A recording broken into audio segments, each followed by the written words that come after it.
Hari ni kita nak cari pokok ekor kucing. Ekor kucing dikatakan ada di kawasan-kawasan tempat yang berair. Nama sertifikatnya Akalafa Hispida. Kita dah jumpa pokok ekor kucing. Tengok tu, dia macam ekor kucing kan. Tu panggil pokok ekor kucing. Dia punya bunga dah macam ekor kucing kan.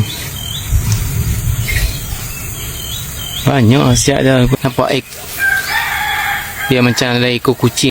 Pokok ekor kucing ni dikatakan boleh mengubat orang budak-budak sakit perut.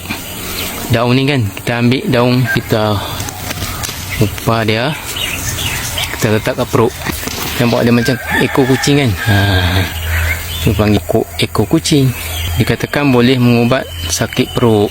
Daun dia ni. Okay, sahabat, dapat sesuatu daripada titik ini, semoga bermanfaat.